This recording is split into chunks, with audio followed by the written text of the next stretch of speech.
આદિવાસી વિસ્તાર એવા તાપી જિલ્લામાં અગ્નિવર્ષ સંસ્થા દ્વારા વિનામૂલ્યે ગણપતિ બાપ્પાની મૂર્તિનું વિતરણ કરી અનોખી રીતે ગણેશ મહોત્સવની ઉજવણી કરવામાં આવી હતી। ત્યારે પ્રકૃતિ મુજબ આદિવાસી સમાજના લોકોએ શું કહ્યું આવો સાંભળીએ।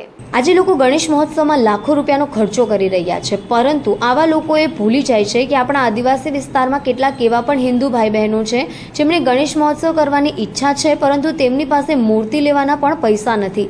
આવા પ્રકૃતિ પૂજક આદિવાસી સમાજમાં ગણેશ મહોત્સવ ઉજવાય તેવા હેતુથી અગ્નિવીર સંસ્થા દ્વારા આજરોજ રોકડિયા હનુમાન મંદિર વ્યારા ખાતે વિનામૂલ્યે ગણપતિ બાપ્પાની મૂર્તિઓનું વિતરણ કરવામાં આવ્યું હતું।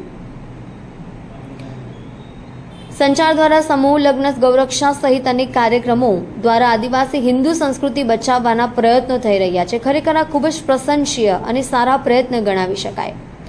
शालो जलाइए दीप वहाँ जहाँ अभी भी अंधेरा है ना सूत्र सार्थक करता આજનો આ કાર્યક્રમ રોહનભાઈ ધર્માણી, ઠાકોરભાઈ પટેલ જેવા દાતાઓના સહયોગથી કરવામાં આવ્યો હતો। આ પ્રસંગે અનેક માતાઓ, બહેનો, વડીલો અને યુવાઓએ પોતે પ્રકૃતિ પૂજક આદિવાસી છે એ વાતનો ગર્વ લઈ સમાજને શું સંદેશો આપ્યો આવો સાંભળીએ। આપના વિસ્તારની કોઈ પણ સમસ્યાને મીડિયામાં ન્યૂઝમાં આપવા તાપીની ગુજરાતના ખબરીલાલ ચેનલ સબસ્ક્રાઇબ કરજો અને 9979391495 નંબર પર સંપર્ક કરજો। બિંદેશ્વરી શાહનો રિપોર્ટ, તાપી। જી, આપનો પરિચય? મારું નામ પ્રફુલભાઈ ગણેશભાઈ ગામિત છે। મેં ગામ ચિખલદા છે। હું ગર્વથી કહું છું કે હું પ્રકૃતિ પૂજક હિન્દુ છું અને આ અગ્નિવીર સંસ્થા જે કામ કરી રહી છે તો બહુ સરસ કરે છે કે આદિવાસી વિસ્તારોમાં ખરેખર જે લોકો મૂર્તિ લેવા માટે સક્ષમ નથી એ લોકોને અહીંયા વિનામૂલ્યે મૂર્તિનું વિતરણ કરવામાં આવે છે, જેથી આ અગ્નિવીર સંસ્થાનો ખૂબ આભાર વ્યક્ત કરું છું। અને આ ગામડાના વ્યક્તિ જેવો કે હિન્દુ છે એ ગર્વથી જીવન જીવે અને ગામડાના છેક છિવાડે સુધી જે ધર્માંતરણ થઈ રહ્યું છે તેના માટે આ સંસ્થા ખૂબ સરસ કામ કરી રહી છે।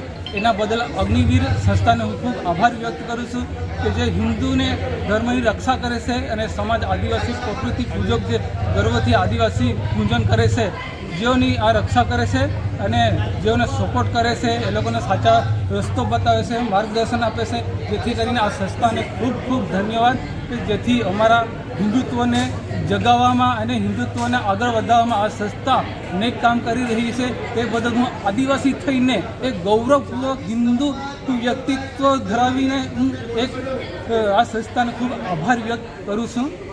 धन्यवाद। जी, आपका परिचय? जय श्री राम। मैं रोहन धर्माणी, सोनगढ़ से समाज सेवक। अग्निवीर के ये महेंद्र भाई है प्रमुख, जो हिंदू लोग के लिए काफ़ी अच्छा काम कर रहे हैं।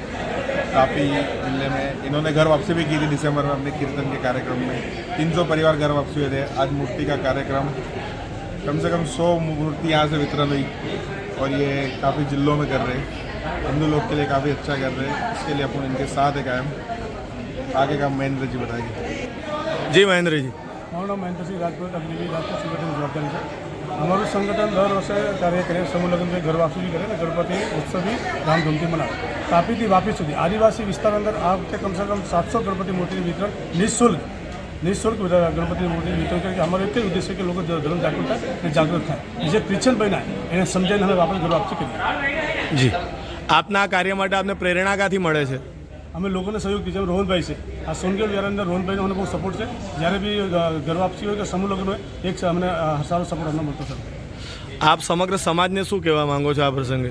સમાજને સાહેબ એવી કહે કે જેટલા બી હિન્દુ સંગઠન છે સાહેબ આદિવાસી વિસ્તારમાં તમે આદિવાસી વિસ્તારમાં તકલીફ છે। હમણાં ક્રિશ્ચનના પ્રભાવિત ઇલાકા બહુ છે અને ક્રિશ્ચન વિશે બહુ જોરોમાં અહીંયા કાર્ય કરી રહ્યું છે। તો આપણે આદિવાસી આપણે સંસ્કૃતિને બચાવવા માટે જેટલા બી સાધુ સંતો હોય કે સંગઠન હોય આદિવાસી વિસ્તારોમાં આ લોકોને આર્થિક મદદ કરે।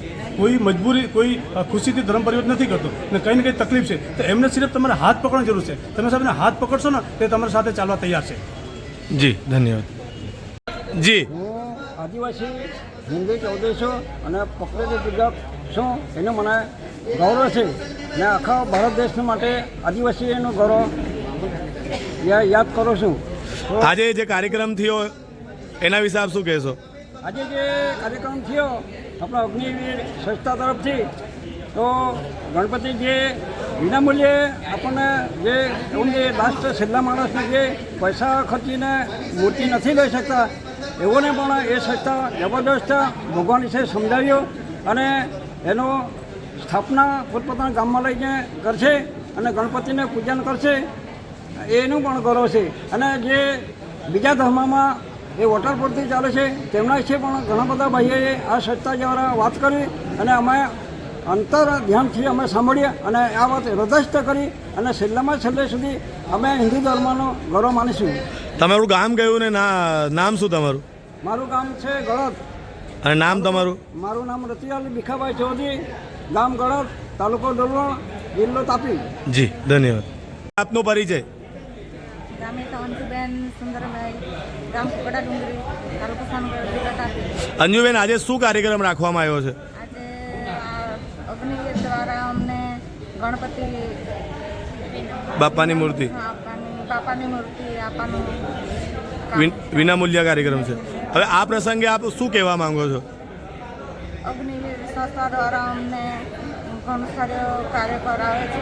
ધર્મ રક્ષા માટે અમને અગ્નિવીર સંસ્થા અમને ઘણી ઉપયોગી છે. ગામડાઓમાં જે આદિવાસી વિસ્તારમાં પ્રકૃતિ પૂજક આદિવાસી વિસ્તારમાં જ્યાં જરૂર છે ત્યાં આ સંસ્થા કામ કરે છે, એ અંગે આપ શું કહેશો?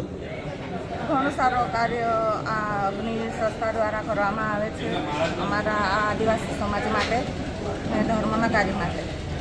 જી, આપનો પરિચય? જી, મારું નામ ધર્મેશભાઈ છે. હું કરંજલથી આવું છું. હું એક આદિવાસી છું, પ્રકૃતિ પૂજક આદિવાસી. હવે આજે જે અગ્નિવીર સંસ્થાએ જે કાર્યક્રમ કર્યો એ અંગે આપ શું કહેશો?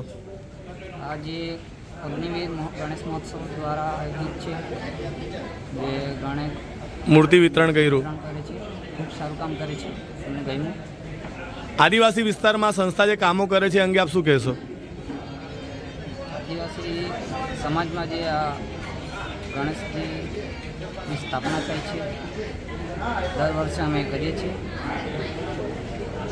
ખૂબ સારું લાગે છે. આ આદિવાસી થવાનો ગર્વ છે અમને. જી ધન્યવાદ.